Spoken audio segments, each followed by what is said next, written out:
Hello students, आप सभी का स्वागत है इस ऑनलाइन प्लेटफॉर्म पे। आज मैं आप लोगों को क्लास 8th की मैथमेटिक्स पढ़ाऊंगी। आज हम पढ़ेंगे algebraic expressions and identities chapter. तो स्टूडेंट्स, एक्सप्रेशन क्या होता है? जैसे मान लीजिए अगर लिखा है 3x + 5, इसे क्या कहेंगे? एक्सप्रेशन कहेंगे। ये क्या है? एल्जेब्रिक एक्सप्रेशन है। लेकिन अगर हम लिखते हैं 3x + 5 = मान लेते हैं कोई नंबर है 7 है, तो ये क्या हो जाएगा? एल्जेब्रिक इक्वेशन हो जाएगा। इक्वेशन कब हो जाता है? जब इक्वल टू में कुछ होता है तो हम उसे इक्वेशन बोलते हैं, और अगर इक्वल टू में कुछ नहीं दिया हो तो वो होता है एल्जेब्रिक एक्सप्रेशन। और टर्म क्या होता है? जैसे इस एक्सप्रेशन में कितने टर्म है? 2 टर्म है। कौन कौन से? 3x और 5, 2 टर्म हो गए। अब टर्म्स में अगर पूछा जाए कि फैक्टर्स निकालना हो किसी टर्म के, तो जैसे 3x है तो इसमें कितने फैक्टर हैं? 2 फैक्टर हैं। कौन कौन से? 3 और x। एग्जाम्पल के तौर पे ये हो गया। ऐसे अगर कोफिशिएंट पूछा जाए तो कोफिशिएंट हमेशा क्या होता है? जो भी नंबर न्यूमेरिकल वैल्यू होता है, यानी कि जो अंक होता है, उसे हम क्या कहते हैं? कोफिशिएंट कहते हैं। जैसे अगर हम इसमें ले लेते हैं 3x + 5y + 7 कर लिए। अगर टर्म कौन कौन से हो गए? 3x हो गया, 5 हो गया, 5y हो गया और 7 हो गया। अगर हम फैक्टर्स देखते हैं तो फैक्टर्स कौन कौन से हो जाएंगे? 3x के 2 फैक्टर हो गए, एक 3 हो गया और एक x हो गया। ऐसे 5y के भी 2 फैक्टर होंगे, 5 हो गए, y हो गया।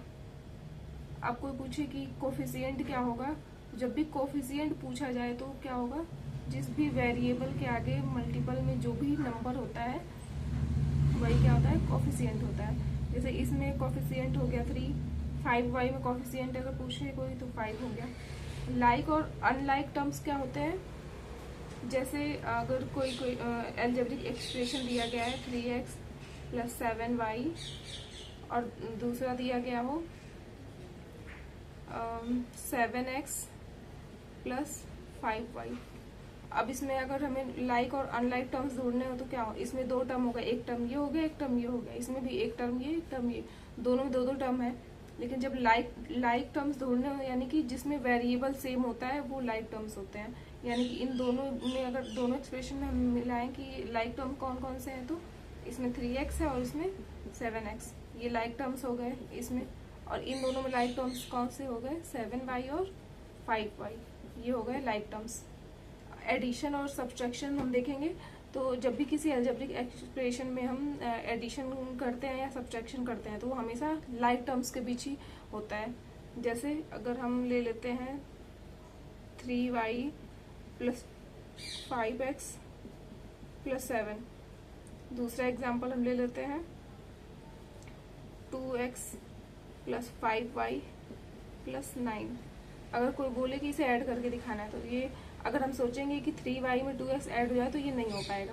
तो इसे हम ऐड करने के लिए सबसे पहले क्या करेंगे?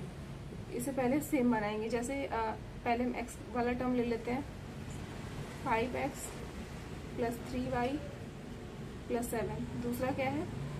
2x + 5y + 9। सेम वेरिएबल वाले टर्म्स को एक साथ लिखेंगे, यानी कि जो भी लाइक टर्म्स हैं। अब इसे ऐड करेंगे, यानी कि 5 और +2 7x, 3 और 5 8, और y है तो y लिख देंगे। इसमें कोई वेरिएबल नहीं है तो ऐड हो जाएगा। कितना हो जाएगा? 16। ये हो जाएगा इसका एडिशन का आंसर। ऐसे ही अगर हम दूसरा एग्जाम्पल लेके देखते हैं, इस एग्जाम्पल में क्या होगा? 3xy + 2yz + 4zx। पहले इसको लिख लेते हैं 3xy + 2yz + 4zx। ये हो गया पहला टर्म। दूसरे टर्म में हम पहले देखेंगे एक्स वाई वाला टर्म कहाँ पे है। सेम टर्म को, यानी कि जो भी लाइक टर्म्स हैं उनको एक साथ लिखेंगे।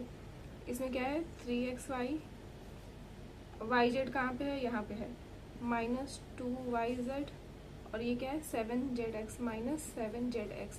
थर्ड वाले एक्सप्रेशन में क्या दिया गया है? xy यहाँ पे है, यानी कि -6xy, और yz कहाँ पे है? यहाँ पे है, -3yz, -3yz। और ये क्या है? -8 xz या zx बराबर ही होता है। क्यों? 2 × 5 करेंगे तो भी 10 आएगा, या फिर 5 × 2 करेंगे तभी 10 ही आएगा, इसीलिए यहाँ पे zx। अब क्या करेंगे? इसे ऐड करते हैं। ऐड करने पे क्या होगा? 3 3 कितना होगा 6 होगा, और 6 में से फिर 6 जाएगा तो 0xy। अब ये कितना होगा 2xy से 2xy कैंसिल हो जाएगा, कितना बचेगा -3yz। 2 में से 2 गया तो 0 हो गया, यानी कि वाला टर्म कैंसिल हो जाएगा, -3yz बचेगा। फिर यहाँ पे कितना होगा 4zx है, तो ये लिख लेते हैं 4, और 7 और 8 माइनस माइनस क्या होता है प्लस होता है, यानी कि दोनों को ऐड करेंगे तो कितना हो जाएगा 15, और ये 15 कैसा होगा माइनस के साथ होगा, क्योंकि माइनस माइनस प्लस ऐड करेंगे और साइन कौन सा आएगा माइनस ही आएगा। और अब क्या करेंगे फाइनली, अब ये क्या होगा इसमें से माइनस होगा, यानी कि 15 में से 4 जाएगा तो कितना बचा 11 बचेगा। लेकिन साइन किसका आता है जो नंबर बड़ा होता है, 15 बड़ा है इसलिए इसका साइन आएगा, यानी कि -11zx। ये हो गया आंसर। और फाइनली 0 है तो इसकी कोई वैल्यू ही नहीं है, क्योंकि 0 से मल्टीप्लाई होगा तो ये भी 0 हो जाएगा। तो फाइनल हमारा आंसर क्या आएगा -3yz -11zx। ये हमारा आंसर हो गया एडिशन का। और अगर हमें सब्सट्रैक्शन करना हो तो कैसे करेंगे, सेम इक्वेशन लिखेंगे यहाँ पे 3xy + 2yz + 4zx। दूसरा क्या है 3xy - 2yz - 7zx। तीसरा एक्सप्रेशन क्या था -6xy - 3yz - 8zx। अब क्या करना है माइनस करना है, यानी कि सबके साइन चेंज हो जाएंगे। ये हो गया पहला एक्सप्रेशन।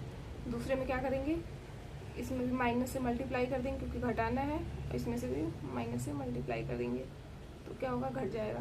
तो अब कितना हो जाएगा, ये हो जाएगा 3, यहाँ पे क्या आएगा -3, और ये माइनस माइनस क्या हो जाएगा +6 ब्रैकेट में, और ये क्या हो जाएगा xy।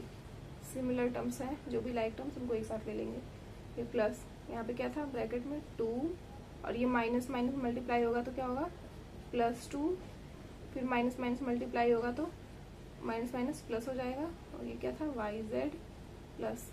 अब फिर क्या है 4, इसमें से माइनस करेंगे तो यहाँ पे भी फिर माइनस माइनस क्या हो जाएगा +7, फिर से माइनस माइनस +8 हो जाएगा, और यहाँ पे आ जाएगा zx वेरिएबल। फाइनल आंसर क्या आएगा 3 3 कैंसिल हो जाएगा, बचा 6xy। यहाँ पे क्या होगा 2 2 4 3 7 + 7yz, और यहाँ पे क्या होगा 7 4 11 8 19 + 19zx। ये हो जाएगा हमारा फाइनल आंसर। यहाँ पे हो गया ये क्या था एडिशन था, और ये क्या था सब्ट्रैक्शन था। Thank you students.